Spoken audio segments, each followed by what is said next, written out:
Hello, everyone. My name is Jusiowlee Nimley. I am a health and physical education teacher here in Charlotte, North Carolina. This is episode one, chapter one. Chapter one is classroom assessment for student success. I'm looking at objective number four, and it states creating, deconstructing, and classifying clear learning targets. Pretty much from my understanding, with the reading and combining it to the objective. Um, the objective four focuses on the importance of clear learning targets and how they promote quality assessments and meaningful learning for all students. This is what I got from it.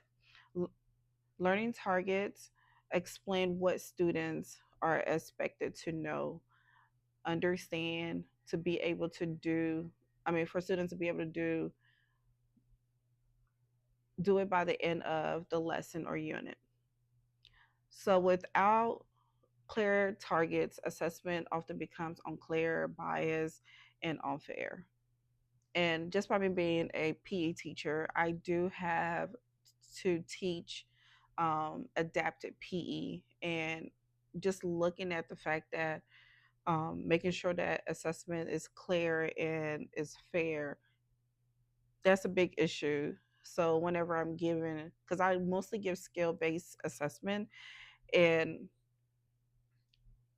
when incorporating students that have disability, I have to make sure that my assessment, my skill based assessment, is fair to them. So do an assessment on a general ed class compared to an adapted PE class. I have to make sure that my skill based assessment does not become biased. For example, one of my lessons that I have done um, um, probably like 2 weeks ago when I had my observation with my principal, and it was called Winter Wonderland, where students dive into overhand and underhand throwing, but it was mostly underhand throwing.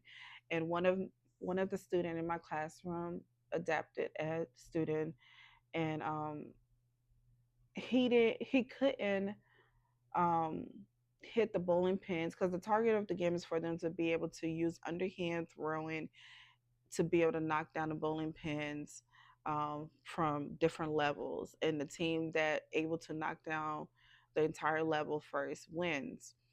And one of my adapted student, was part of the um, the classroom, and I couldn't exclude him out because he's part of um, my classroom. And I noticed that he wasn't able to hit the bowling pin accurately.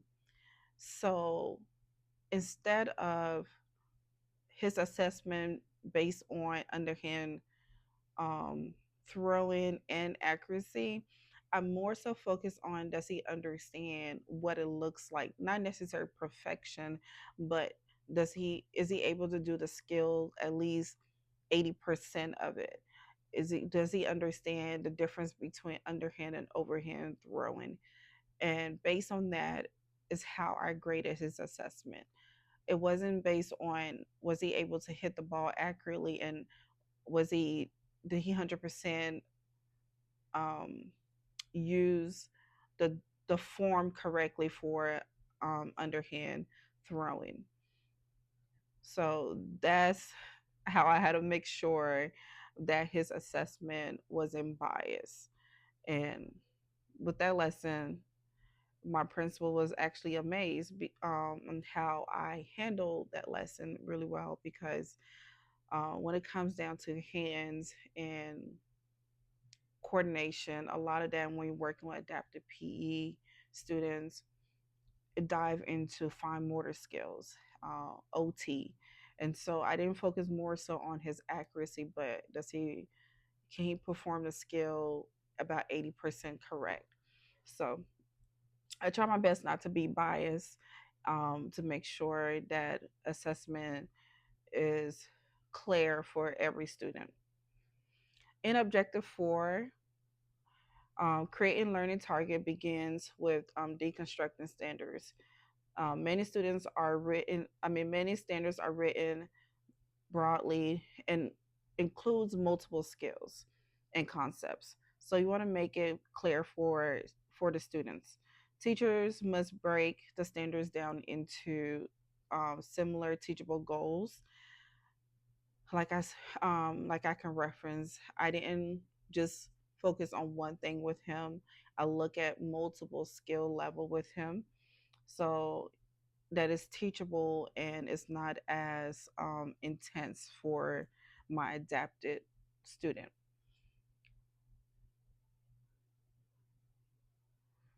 Teacher also have to make sure that goals are realistic and achievable. You also want to make sure that the process helps ensure that instruction and assessment aligned with what is actually being taught. So making sure that everything is in a line and it connects. Clarifying learning targets is also essential. Like learning targets generally falls into categories such as knowledge, reasoning, and skills and product targets. But remembering that performance tasks is more appropriate for skills, and that's what I mostly use in my classroom. Another critical aspect of this objective is sharing learning targets with students in like friendly language. Like I said, my classroom is combined between general ed and adapted students, so I have to make sure I am cross combining those two, that is friendly language that both category understand. And plus I'm at an elementary level, so I do have an advantage of using friendly language to relate. And sometimes I use languages like I know a little bit of languages that are encouraging, languages that are simple, that will have students wanting to complete that assessment. I think that's the biggest thing with what I teach. Because it's not a general ed classroom, I like to make sure my assessment is not just clear and focused, but is also enjoyable and friendly. It is health and PE. I want to make sure my students, when they come to my classroom, that they have that space, even though that they are doing assessment, is still enjoyable. They still have fun with the assessment. And then overall assessment, like creating, deconstructing and clarifying learning targets, improve the quality of the assessment by ensuring that assessments are fair, accurate, and meaningful. Clear learning targets connect instructions, assessment, and students' motivation. That's my biggest thing. I want my students to be motivated. So I make sure my assessment is skill based. Sometimes I will have assessment that are not skill based, but majority of the time will be skill based, where they are up moving and showing. And sometimes I would take an overall classroom assessment, the entire class, and individual assessment.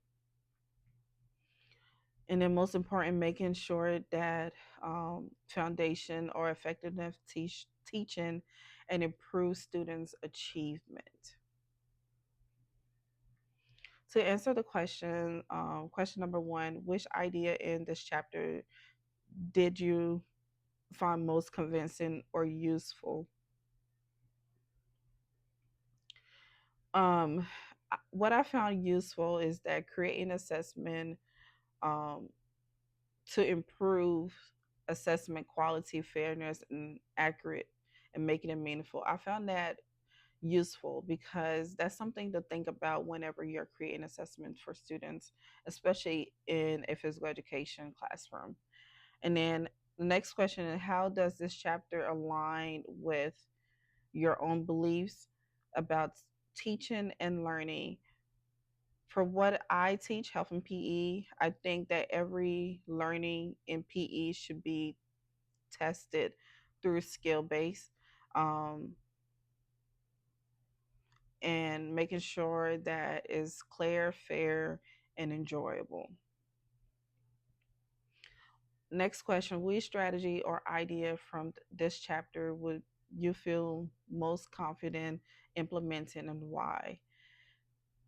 Um, I feel like using clear student friendly learning targets is mostly important, um, because I'm teaching at elementary level and those are still little babies to me.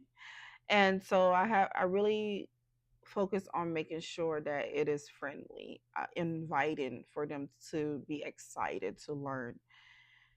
And the final question: what part of this chapter makes you feel uncertain, nervous, or hesitant about applying in practice? For me, is making sure that my assessment matches my targets and avoid being biased for any type of assessment that I'm doing in my classroom. Why? Because I'm teaching at all levels of elementary levels, kindergarten all the way through fifth grade, and I have to make sure that I'm not giving assessment that is 3 to 5 on 3 to 5 level to kindergarten and second grade. I have to make sure that the scale is not too hard for my adapted students. So that is the biggest challenge for me. All right, thank you.